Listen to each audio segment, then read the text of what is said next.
अल्लाह ताला इनको जज़ाए खैर अता फरमाए। मैं कलाम आला हज़रत के चंद शेर पढ़ रहा हूं, सब पहले बोले सुभान अल्लाह। कि उन्हीं की महक ने दिल के गुलचे खिला दिए। हमारे एक देहात का शायर कहता है कि कभो जन करे क्या गुलिस्तान ना कहबे, जे गुरु है होता इंसान ना कहबे, आ जेकरा शहीदी से उल्फत ना होई त ओकरा कभो मुसलमान ना कहबे। आई मिलाद सरवर मनाए हो क्या है, सब पत्ती वत्ती लगाए हो क्या है, इलाका में हलचल मचाए हो क्या है। अच्छा सभी आके कुछ सुनने ना कहिए तो हम सब का बुलाए हो क्या है। आप लोग आके सुनेंगे नहीं तो क्या करेंगे, इसीलिए मुलाहिजा फरमाए कि उनकी महक ने दिल के गुलचे खिला दिए,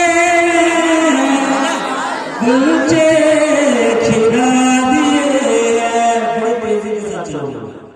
कि उनकी महक ने दिल के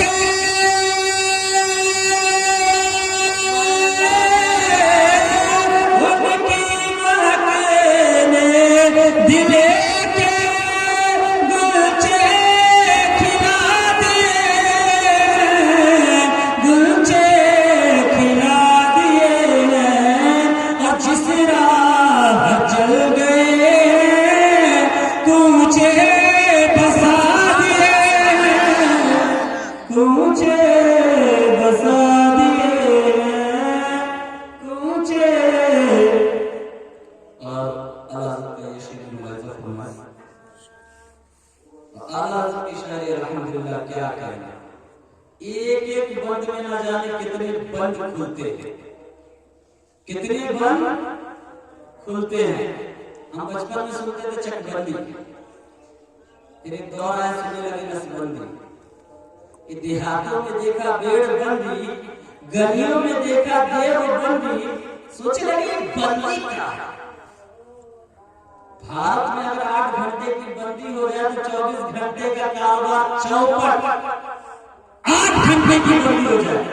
मगर इंडिया तो 24 घंटा बंद, सलाम बन, कयाम बन, दुरूद बन, फातिहा बन, सलाम बन, इतना बन की देव बन।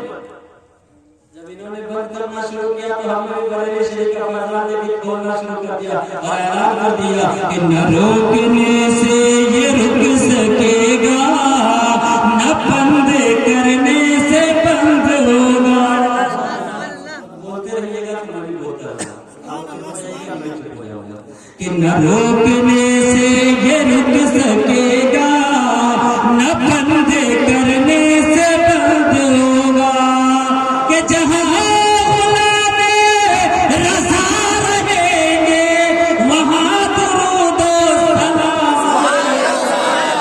सलाम। रोकने से ये रुक सकेगा, न बंद करने से बंद होगा। और अल्हम्दुलिल्लाह भारत के अंदर कहीं भी देखिए तो शरीफ से रेडियो मिलता है ना। बगदाद शरीफ, अजमेर शरीफ, कलियर शरीफ, बदायूं शरीफ, मायारा शरीफ, बरेली शरीफ। हमारे बुजुर्ग जो है ना कहीं जा रहे थे तो बगल में कोई बैठा हुआ था, सलाम क्या कहने लगे, हजरत कहाँ से आ रहे हैं? तो बोले बरेली शरीफ से। कहाँ जा रहे थे? अजमेर शरीफ। तो बोला कि यार आप लोग की बड़ी बड़ी आदत है, क्या हुआ हर चीज को शरीफ बोल देते आप। तो हमारे बुजुर्ग भी पहुंचे हुए थे, उन्होंने कहा अच्छा तेरे यहाँ क्या है? तो कहने लगा हमारे यहाँ तो 2 ही शरीफ है, एक मक्का शरीफ और एक मदीना शरीफ। तो हमारे बुजुर्ग कहते हैं कुछ देर खामोश बैठा रहा, तो उसके बाद स्टेशन पे कुछ चाहने वाले चाय लेके आए, चाय चाय चाय चाय। तो मैं एक चाय लिया हुआ, एक चाय से कमीने को भी देना। तो उसका चेहरा लाल नीला हो गया, बड़ा कहां से बदतमीज दिखता, कहां से कमीना दिखता, क्या गुस्ताखी की मैंने? मौलाना ने कहा अभी तुम कुछ नहीं बोले, चुपचाप बैठे रहे, मगर अभी तुम ही तो बोले कि दुनिया में सिर्फ 2 ही शरीफ है। अभी तुम ही तो बोले कि दुनिया में सिर्फ 2 ही शरीफ है, एक मक्का शरीफ और एक मदीना शरीफ।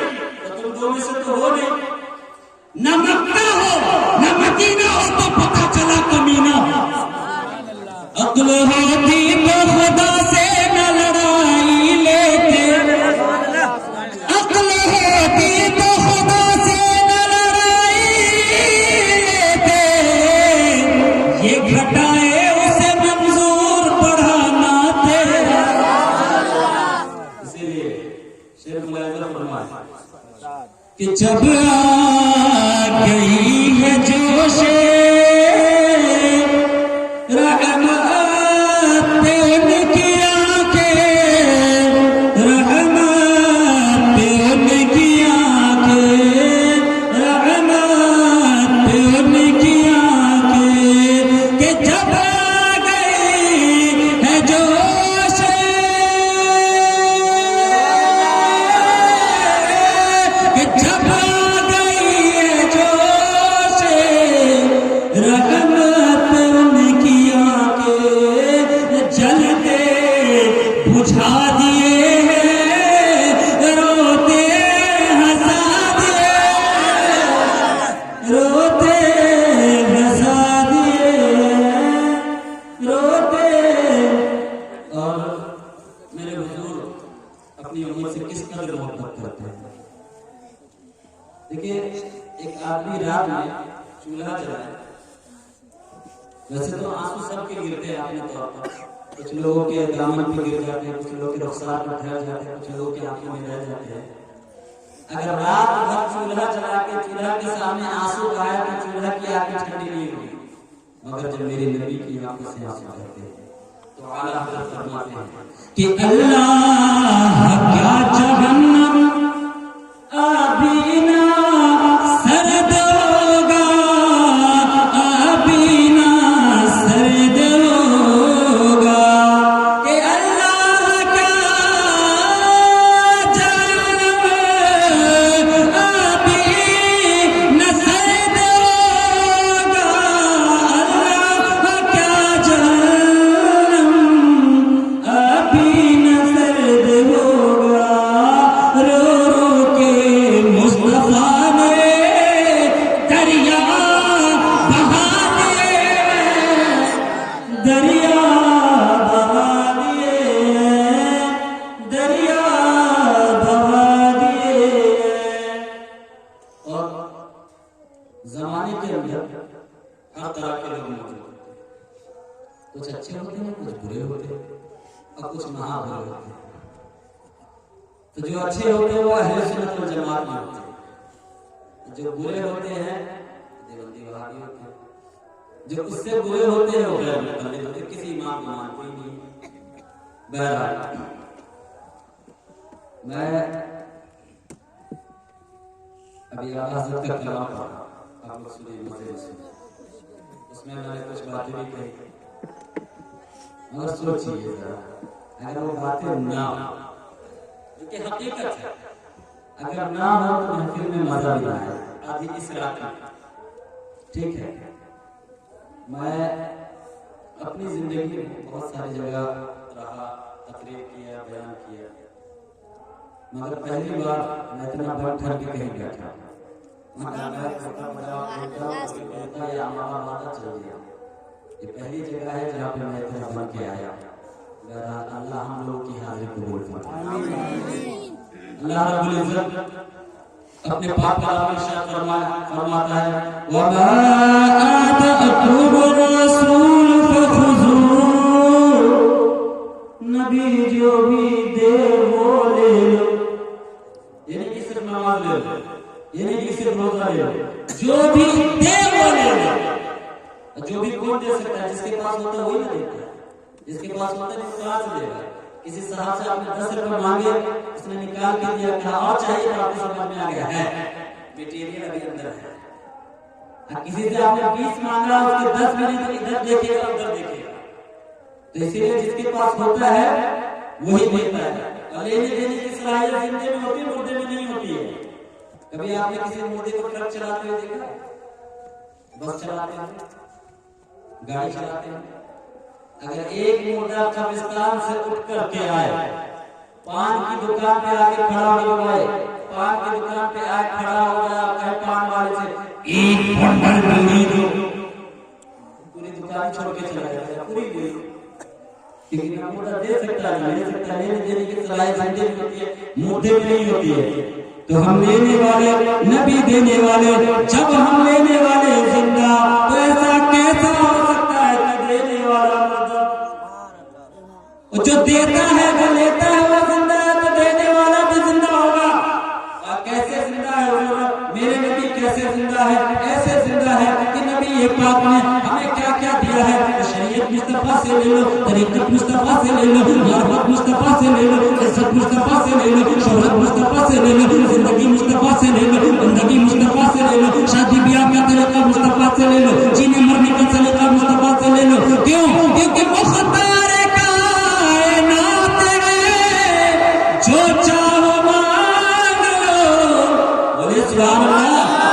कि मुख्तार कायनात है, जो चाहो मांग लो। और मेरे नबी हयात है, जो चाहो मांग लो।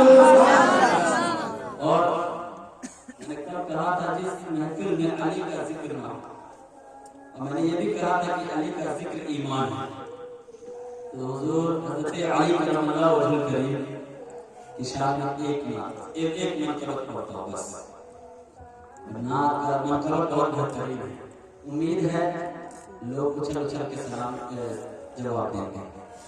शायर कहता है कि वली खालिक ज़मान हबीब शान ज़ुल्म अली है, शमअ अंजुमन बा बाग़ पंजतन। कि वली खालिक ज़मान हबीब शाह ज़ुल्म अली है, शमअ अंजुमन बाग़ पंजतन।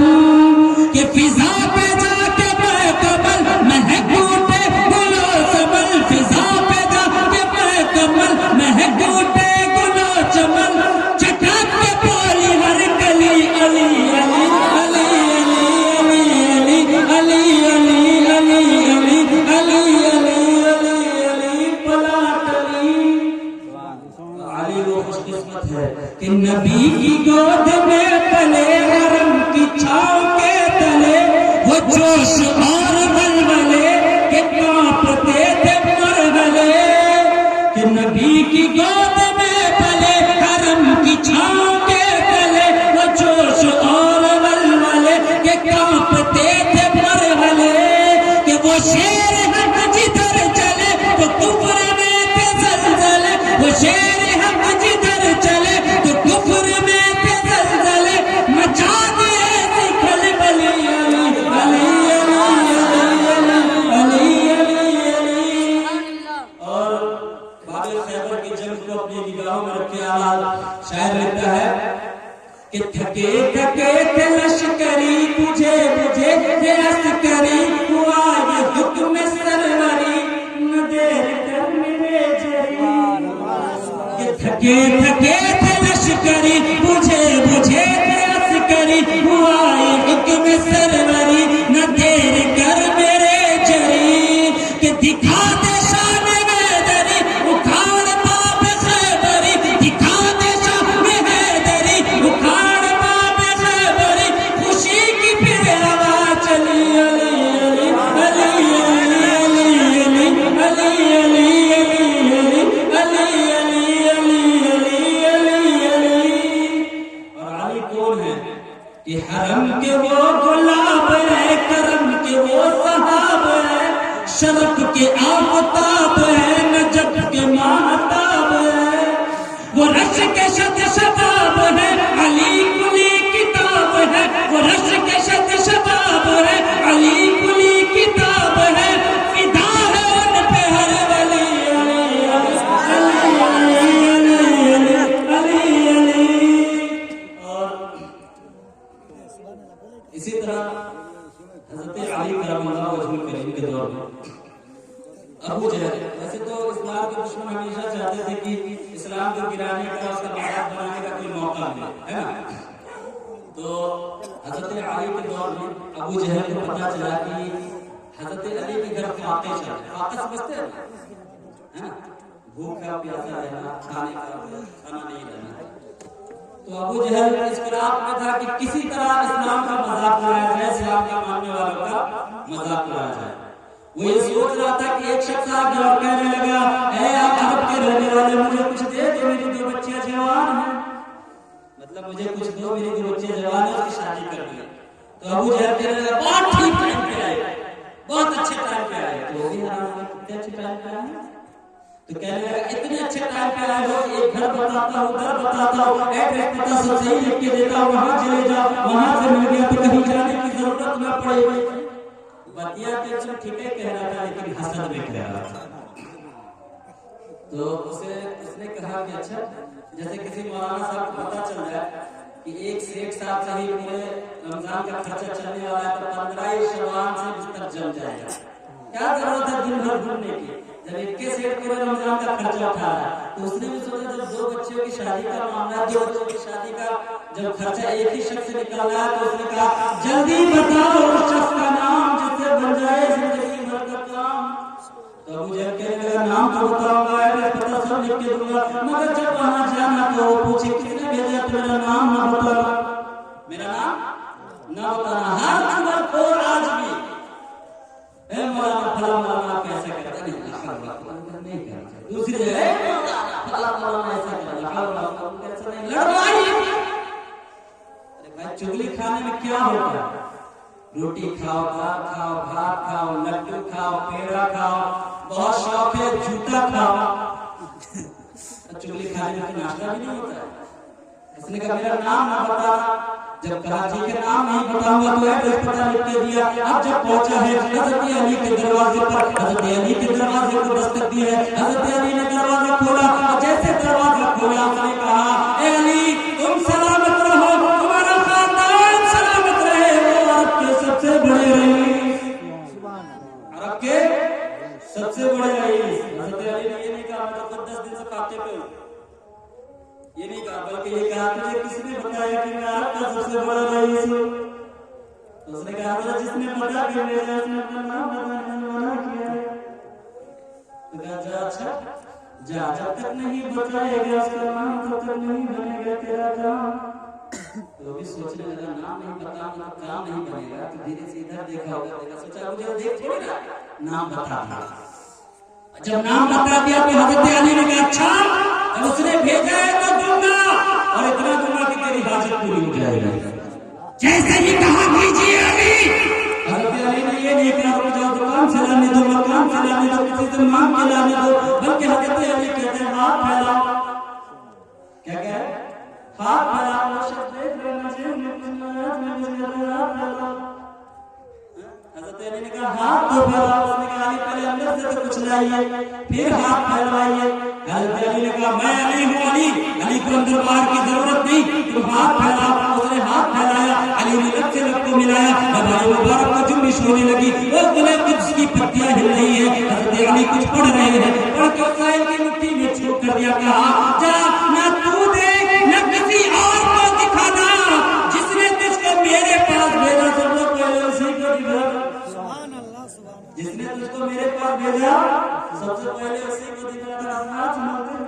सोच रहा काम हो गया, क्या दिखाएंगे, खाली छू ही तो किया है, खाली छू ही तो किया है।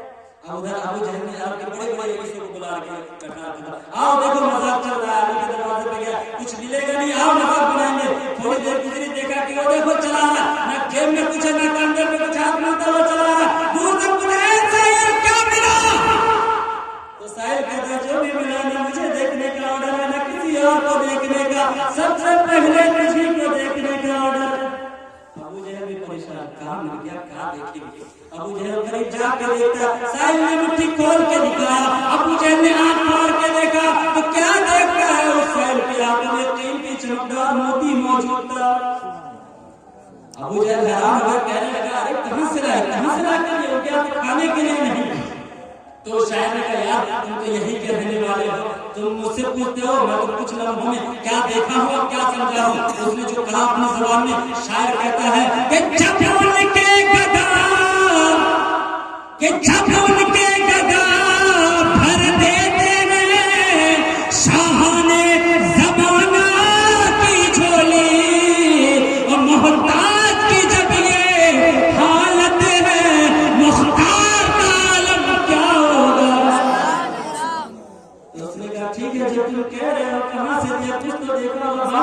तुम्हारी कि उन्होंने दिया है, मगर कहाँ से दिया? कुछ तो देखा, किसी से मांग के दिया, किसी से दुकान से दिया, कहीं से ला के दिया। तो शख्स ने कहा मैंने सिर्फ इतना देखा है कि अली ने ना इसको किसी दुकान से दिया है, ना अपनी मकान से दिया है, अली ने इसको अपनी ज़बान से दिया। कहा क्या किया था? तो अपने आका पर दरूद पढ़ा था, अपने आका का नाम लिया था। मैं सोचने लगा अल्लाह अल्लाह, जब अली के छू का ये आलम है तो अली के अल्लाह का क्या आलम होगा? जब अली की ये शान है तो अली के नबी की क्या शान होगी? तो आला हज़रत कहते हैं कि कौन देता है देने को मुँह चाहिए, ये देने वाला है सच्चा हमारा नबी। तो कभी भी किसी चीज को अंडरएस्टिमेट नहीं करना चाहिए। तो नबी जो दे वो ले लो। कभी कभी होता है कि दीन दिया जाता है, जैसे एग्जाम्पल के तौर पे आपने अपनी बीवी को कहा ये 10,000 रुपया आपने दे दिया, मगर कहा कि खबरदार इसमें से 1 रुपया भी खर्च ना करना। अब कोई मांगने वाला तो कहेगी कि है तो 10,000 मगर 10 आना देने की ताकत नहीं है ना। मगर ना रब ने जब नबी को दिया तो कहा महबूब हमने आपको दिया और देने का अख्तियार भी दिया। नबी खुद फरमाते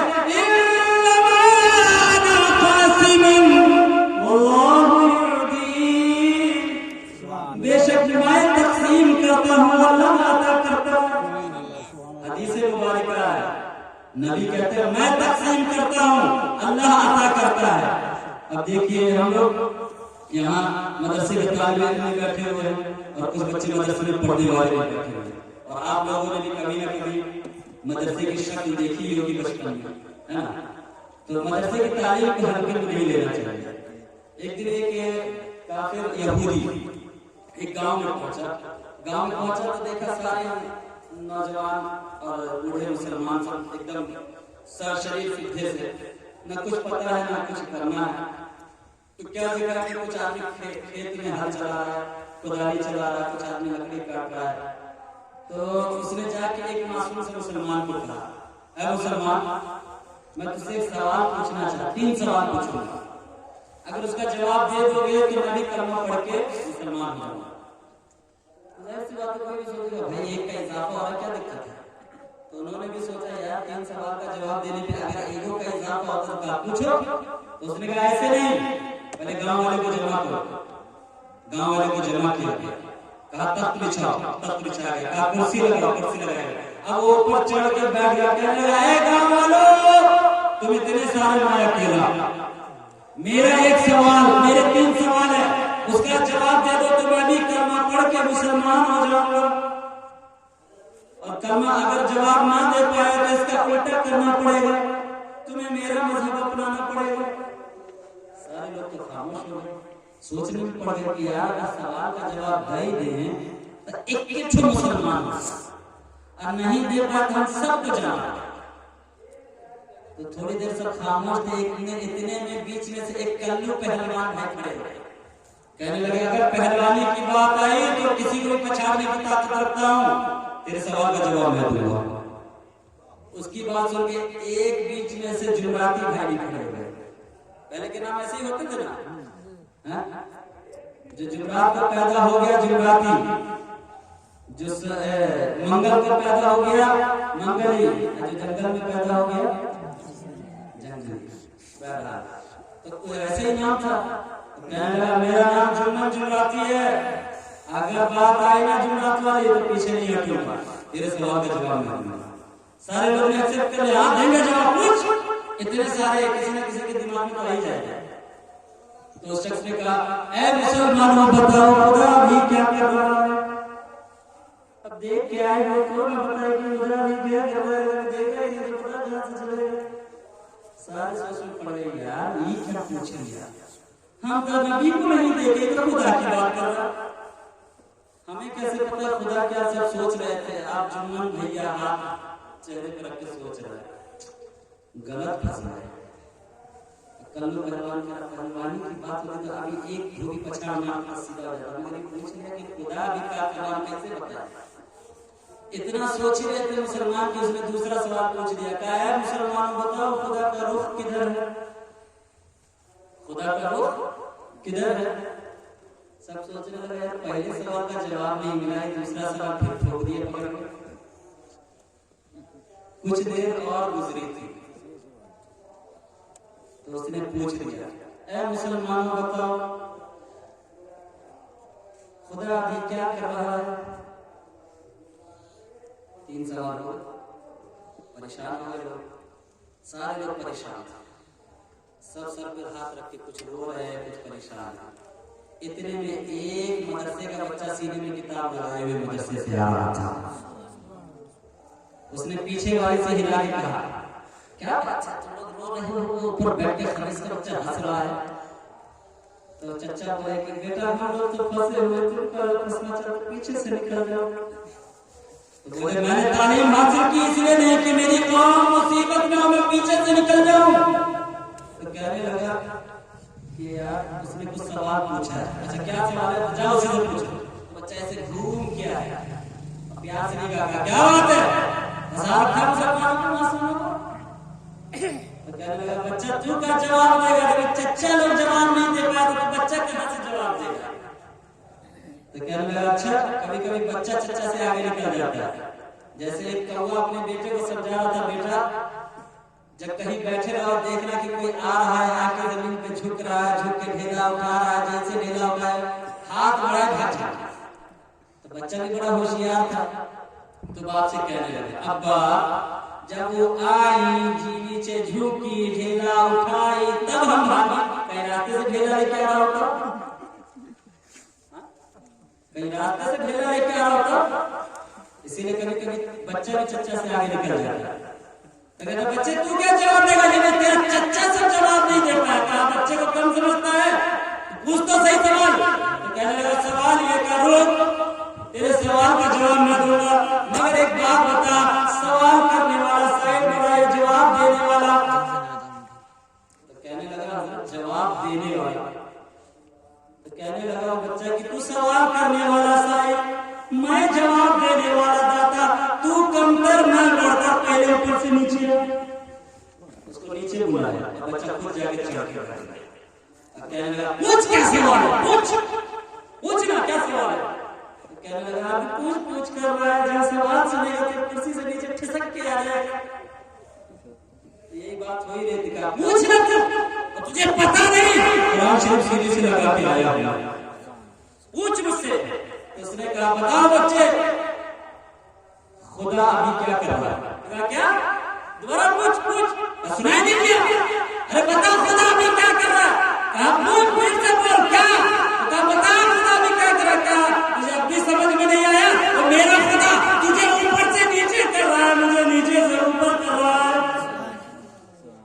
अब वो कहने लगा यही बच्चा जवाब देगा, आप फंस गया। अब बच्चा पूछे, कहने लगा पूछ दूसरा सवाल। थोड़ा सांस लेने का टाइम नहीं है, पूछ। मुसलमानों को फंसा क्या करेगा? पूछ दूसरा सवाल।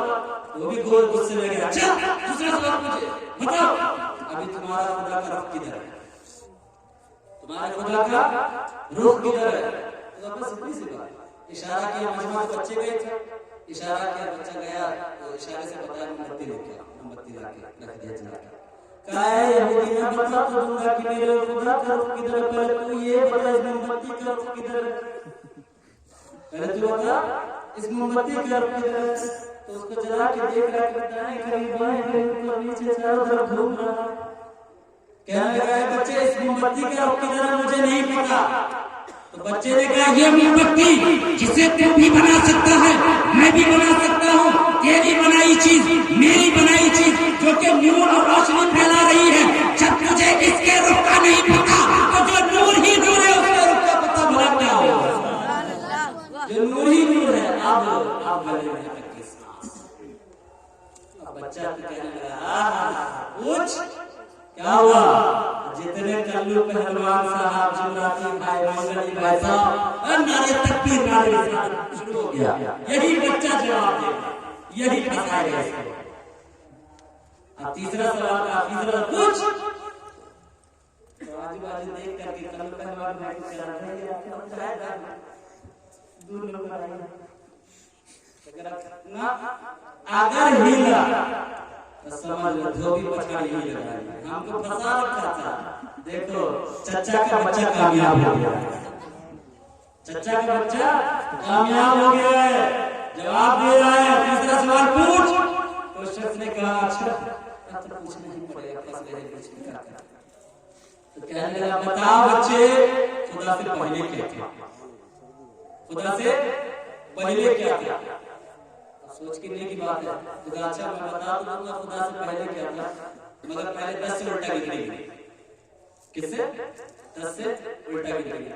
तो कहे पहले गिनना 10 से उल्टा गिनते नहीं आता तुमको, पढ़ा तो लिखा नहीं है, गिनती गिनना होता 10 9 8 7 6 5 4 3 2 1 बोला फिर गिन, बोला 10 9 8 7 6 5 4 3 2 बोला फिर गिन, बोला 10 9 8 7 6 5 4 3 2 1 बोला एक आगे बता इस एक से पहले क्या, इस एक से पहले क्या। तो कहने लगा इस एक से पहले कुछ नहीं। कहा जब इस एक से पहले नहीं तो जो एक ही एक है उससे पहले क्या होगा, जो अहद अहद है उससे पहले क्या होगा, जो वाहिदी वाहिद है उससे पहले क्या होगा। तारीख बताती है वो बच्चा कोई और नहीं, वो बच्चा अपने वक्त का इमाम आजम था, जिसकी हम तकरीर करते हैं। दुनिया ने देखा कि जब लोग फंसे हुए थे तो इमाम आजम ने नन्ही सी उम्र में पूरी कौम को दुश्मनों से बचाया। जवाब नहीं देते तो कल पहलवान भाई बजाना पड़ जाता। इसलिए कभी कभी बच्चे को क्यों नहीं समझना चाहिए। अगर काम में बच्चा नहीं रहता तो कुरान खानी कर पड़ता। बड़के लोग के पास टाइम नहीं है कुरान पढ़ने का। बड़का लोग सोचता है ना जो मदरसा में पढ़ता है वही की जिम्मेदारी है कुरान पढ़ने की। इसीलिए कुरान एक ऐसी किताब है जिसको कभी भी फरामोश नहीं कर सकते। ये वो किताब है जो अल्लाह रब्बुल इज्जत ने हमारे लिए लिखी है और इस किताब की शान बहुत बड़ी है। बोलने का इरादा बहुत है मगर वक्त भी बढ़ता चला जा रहा है और ठंड भी बढ़ रही है। तकरीबन 48 मिनट में बोल चुका हूँ। बहरहाल छोटी सी बात करता हूँ। एक दौर आया था कि जिस दौर में लोगों ने कहा था, जैसे अभी कुछ वक्त पहले लोगों ने कहा था 26 आयतें हटाओ, 30 आयतें हटाओ, 25 आयतें हटाओ। इसी तरह उस दौर में भी कहा था जब मदरसे के बच्चे पढ़ते थे कुरान मजीद को हिफ्ज़ करके अपने सीने में बसा रखा था। उस दौर में भी लोगों ने कहा था ऐ लोगों कुरान की 20 आयतें हटाओ, 30 हटाओ, 40 हटाओ, 50 हटाओ, पूरा कुरान हटाओ, ये करो। तो हमारे दीन के उलमाओं ने अहले सुन्नत ने उनकी आंखों में आंखें डाल के कहा था तुम 10-20 आयतों की बात करते हो, और चलो चलो दुनिया की सारी किताबें लेके आओ, एक एक लाइब्रेरी से, एक एक मदरसे से, एक एक मस्जिद से, एक एक जगह से जहाँ जहाँ किताबें मौजूद है सारी किताबों को लेके आओ। सभी किताबों को समंदर के हवाले कर दो और समंदर के आगे खड़े होकर के सब अपनी अपनी किताब का आवाज दो। एक किताब तू आजा, फला किताब तू आजा, तौरात तू आजा, ज़बूर तू आजा, इंजील तू आजा। हर घर वाले अपनी किताबों को पुकारे, हत्ता के कुरान पढ़ने वाले जब कुरान को बुलाना चाहेंगे तो कुरान मजीद अल्हम्दुलिल्लाह की अलif से लेके वन्नास की सीन तक तो खामोशी के साथ समंदर के अंदर मौजूद थी। मगर ये लाखों मदरसे में पढ़ने वाले कुरान हिफ्ज़ करने वाले बच्चे अपना सीना लेकर के हाजिर हो गए और कहने लगे कि फरमान मुस्तफा कभी टाला न जाएगा, कि उनका गुलाम नार में डाला न जाएगा। और जब तक रहेगा एक मुसलमान हिंद में कुरान को भारत से निकाला न जाएगा। इतना आसान नहीं है। जब तक अल्लाह कहने वाला एक रहेगा तब तक कुरान रहेगा। इसीलिए कोशिश करिए अपने बच्चों को पढ़ाने की, क्योंकि जब आपके बच्चे पढ़ेंगे कुछ लोग सोचते हैं क्या करेगा बच्चा मदरसे में पढ़ के नहीं पढ़ेगा तो कितना 7,000 8,000 वाला निकलेगा। ये 10,000 20,000 वाले में देखिए कपड़े की किरिच खराब नहीं होती है जल्दी। 50,000 वाले को तो रात में नींद नहीं आती है कि नहीं, अगले दिन की टेंशन रहती है। 1 लाख वाले की तो पता ही हालत खराब रहती है, कल उठ के भागना पड़ेगा। मगर मौलाना को देखिए रोजाना इस तरीके का कपड़ा चलता रहता है, उसका टेंशन ही नहीं है। 7,000 में इतनी बरकत है। तो इसीलिए अपने बच्चों को पढ़ाइए। हमारे एक मौलाना थे तो कई रास्ते से जा रहे थे तो रास्ते में किसी का जनाजा जा रहा था तो उतर गया, जो उनके साथी था तो रास्ते से उतर गया। तो किसी चाहने वाले ने बोला हजरत हजरत आइए आइए अपनी गाड़ी हमारे हजरत बोलने लगे, अच्छा बड़ी भीड़ भाड़ है क्या? हजरत बड़े चढ़ाव आए थे, बड़े लोग, बड़े पैसे वाले। अच्छा बड़ा काम किया? हाँ बहुत काम किया। क्या काम किया? तो इतना काम किया है कि इनका एक बेटा डॉक्टर है, फिर पढ़ने नमाज जनाजा पढ़ने की सलाहियत मौजूद नहीं है, तो फसाई खड़ा हुआ है। कहाँ है? तो वहाँ है। अच्छा दूसरा बेटा इंजीनियर है, तो क्या कर रहा है? पूरी दूर खड़ा हुआ। तीसरा बेटा, तीसरे के बारे में कुछ मत कीजिए, नहीं इधर कहना खाता है। अच्छा कितने बेटे? बच्चा। तो चौथा काम, तो चौथा बेटा अपने बाप की सिरानी के पास बैठकर कुरान मजीद पढ़ रहा है। अच्छा कैसे? बच्चा कुरान पढ़ रहा है। क्या बताए हजरत से? एक दिन बाप गुस्से में आके पूछा, तमाशा मारा ना, तो बेटा गुस्से में आके एक मदरसा अहले सुन्नत में भाग गया। वहाँ के अराकीन कमेटी वाले मेहनत करके चंदा करके खिलाते रहे, वहाँ के असातिज़ा पढ़ाते रहे। 3 साल में हाथ पढ़ करके हाफिज़ कुरान हो गया है। अच्छा बाप के सिराने बैठ के कुरान पढ़ रहा है। मैंने मेरे उस आलिम ने कहा, बताइए ये जो डॉक्टर बनाया, इंजीनियर बनाया, ये जो भी कुछ बनाया, ये बताइए इसको बनाने में कितना खर्चा हुआ? कहा लाखों। बोल पूछा इस हाफिज को बनाने का 3 झापड़ और कुछ नहीं, 3 झापड़ बस, 3 झापड़ में हाफिज बन गया। अब वही बच्चा मुसल्ला इमामत में पढ़ रहा है, बाप का जनाजा आगे रखा हुआ है, लोगों को ऐलान कर रहा है, लोगों सफेद ड्रेस कर लो, जिन लोगों ने वज़ू नहीं किया वो सब कर लो, नियत पता करके आवाज लगाता है, ऐ लोगों तकबीर तहरीमा होनी चाहिए, सफेद ड्रेस कर लो, आवाज लगाता है अल्लाह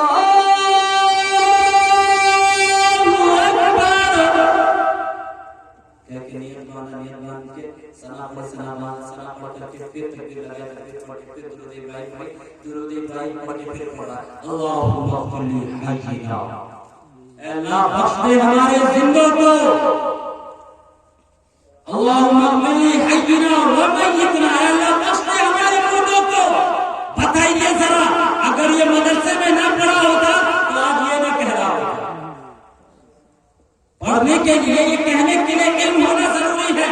वो इंजीनियर बना, मैं ये नहीं कहता नहीं पढ़ा, अब हर चीज बना। हमारी जमात को इंजीनियर की भी जरूरत है, डॉक्टर की भी जरूरत है, हमारी जमात को वकील की भी जरूरत है, ऑफिसर की भी जरूरत है, मगर याद रखे पहले अपने बच्चे को कुरान पढ़ा, फिर जहान पढ़ा, वरना याद रखे एक दौर आएगा कि जिस दौर में लोग आपको हकारत की नजर से देखेंगे। क्यों? क्योंकि आपने कुरान नहीं पढ़ाया होगा।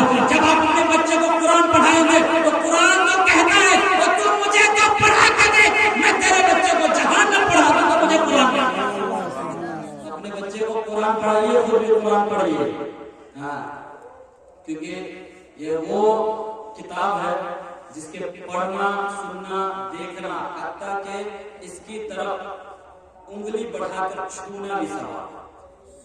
पढ़ाई तो बहुत दूर की बात है। अभी जो रात जा रही है बड़ी कीमती रात है। इस रात में अगर जिन्हें कुरान पढ़ना नहीं आता, तस्बीहात पढ़े, सुभान अल्लाह किसको कहना नहीं आता, तो वजीफा फातिमा पढ़े, जो हम 5 वक्त नमाज में सुभान अल्लाह अल्हम्दुलिल्लाह 33 बार 34 बार पढ़ते हैं। ये तस्बीह फातिमा कहलाती है। जब मेरे नबी की बारगाह में हज़रत फातिमा गई, हज़रत फातिमा कहती है या रसूल अल्लाह मैं आई हूं ताकि कोई गुलाम दे दीजिए। हज़रत अली ने कहा था फातिमा जाओ नबी से कोई गुलाम लेके आओ। नबी से कोई गुलाम बांटा ले गया, तो क्या करती हो? कभी वो बच्चे को खिलाती हो, कभी आटा पीसती हो, कभी चूल्हा जलाती हो। जाओ फातिमा गुलाम लाओ, तुम्हारी बात मानिए। नबी के पास जाके हज़रत फातिमा ने कहा या रसूल अल्लाह एक गुलाम चाहिए। मेरे नबी ने कहा फातिमा क्या ये गुलाम के बदले में तुझे जन्नत की जगह न दे दूं? हज़रत फातिमा ने कहा या रसूल अल्लाह दे दीजिए। कहा एक तस्बीह बताता हूं जिसे पढ़ती रहोगी और जब जब पढ़ती रहोगी बढ़ती चली जाएगी, तुम्हारी परेशानियां कम हो जाएंगी। हज़रत फातिमा ने कहा या रसूल अल्लाह बता दीजिए। मेरे नबी ने कहा फातिमा जब काम करने बैठना तो 33 बार सुभान अल्लाह कह लेना, जब काम करने बैठना 34-33 बार अल्हम्दुलिल्लाह कह लेना, जब हसन और हुसैन को खिलाने बैठना तो 34 बार अल्हम्दुलिल्लाह कह लेना। कहा या रसूल अल्लाह इसके कहने से फायदा क्या होगा? मेरे नबी ने कहा फातिमा इसके कहने से ये होगा कि जब तक तू इसे पढ़ेगी इसका सवाब तुझे मिलेगा और मेरी उम्मत आने वाली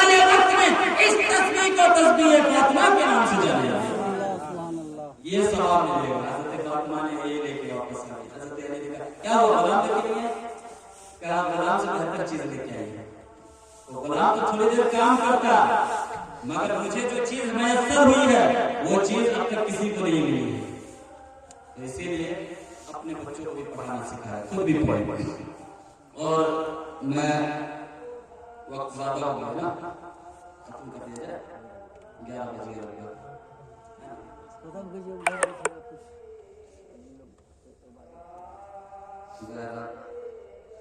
एक कलाम पढ़ दो, एक